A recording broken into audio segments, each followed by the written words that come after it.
Page 117, Rocket Away. They're introducing another new symbol for you to learn and memorize forever, and that is a flat sign. The flat sign works the same way as a sharp sign works, except it goes the other direction. Remember, a sharp sign goes up a half step or up the keyboard, one key, white or black. Well, a flat sign goes down. So let's say I have an E. If I want an E flat, if I have a B, I want a B flat, it's the next key. If I have an F, I want an F flat. I know it's an E. It's also an F flat. You see, all these notes on the piano have different names, multiple names. For instance, if I have a G sharp, I'm here. But if I have an A flat, I'm here. So that is either a G sharp or an A flat, depending on what is. Technically, those notes are not the same. They're technically not the same pitch. They're a little different. But on piano, they're the same, because that's the best we can do. It's called a well-tempered tuning. Well, they just average it out and close enough. There was a time, long time ago, hundreds of years ago, where they would tune something where the black keys were tuned all sharps or all flats, depending on the piece. And they would have to retune it every time they played something when it was sharps or flat, whatever. And eventually they just got with a well-tempered tuning, and they just put it in the middle and said, close enough. So you see the flat sign here, first line, last measure in the upper staff, you see the B? It's got a flat sign in front of it, so it's a B flat here. And again, we're going to use the same finger for the black key as we would use for the white key when we get to it. It doesn't always work that way, but it'll work it works for now.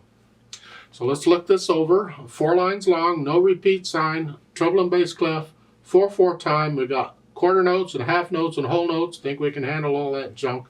And we got those flat signs. Also got sharp signs in here. That's all right. We've done sharp signs before. So in the right hand first, let's check our notes and rhythms and all, and you're starting with thumb here. That puts your hand here. Okay, 1, 2, 3, 4. 1, 2, 4. And here. See, because the third finger's on the B, I'm going to use it on B flat. 3, 4. Now that's a B natural there, because remember the rule for sharps and flats. They're called accidentals. It's only good from that point on for the rest of the measure, but only for that measure. So in the second line, first measure, that B is natural.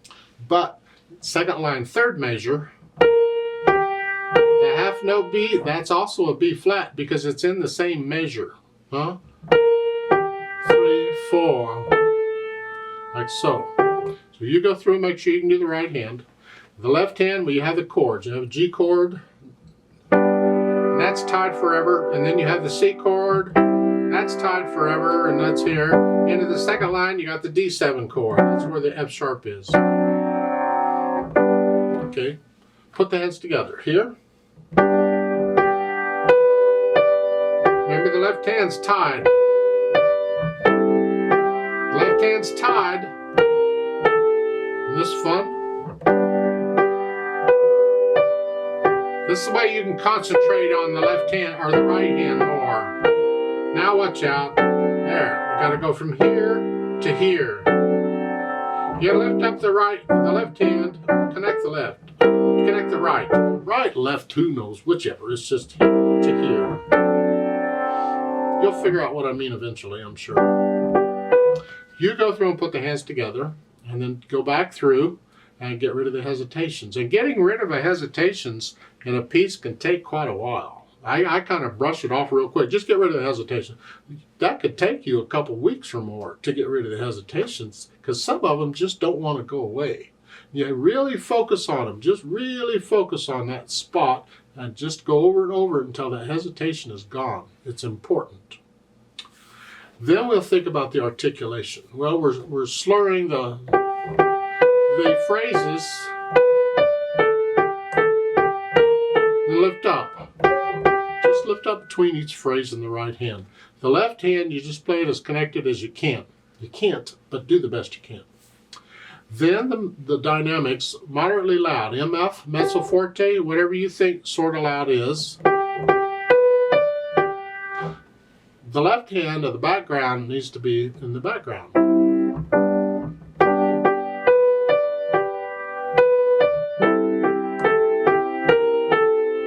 So forth, and that's the only dynamic they give you. Well, if you get to know the piece, you can get into it and you start interpreting it and feeling it.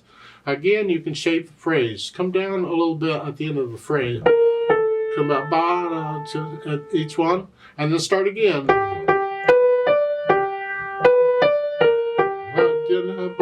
You see that the end of the phrase I get a little softer? That's interpretation. You feel that, you don't force it. If you don't feel it, then don't do it.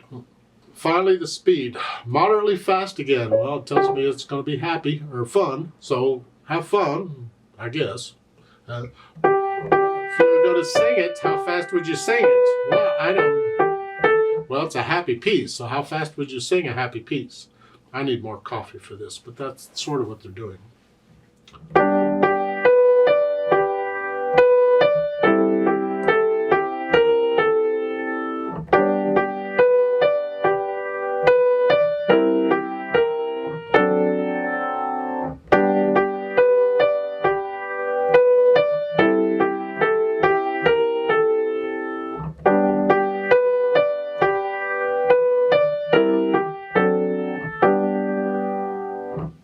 And again, try and feel the natural accents. 1, 2, 3, 4. 1, 2, 3, 4. 1, 2, 3, 4. 1, 2,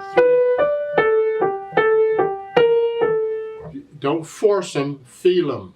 And that's the way that it comes across in the music. Again, that gets into interpreting the music and feeling and getting into it. It's getting past the mechanics. It's getting past what's written on the page and into the realm of music. I'd like to play this with you slowly to double check the notes and the rhythms and all.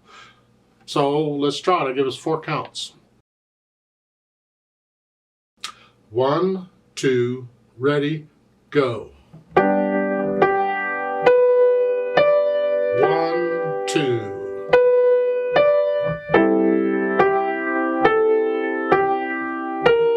2, 3, 4. 2, 3, 4. 1, 2, 3, 4. 1, 2.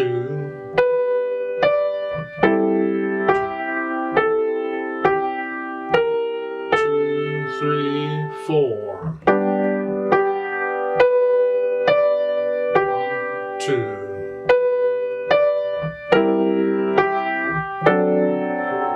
1, 2, 3, 4.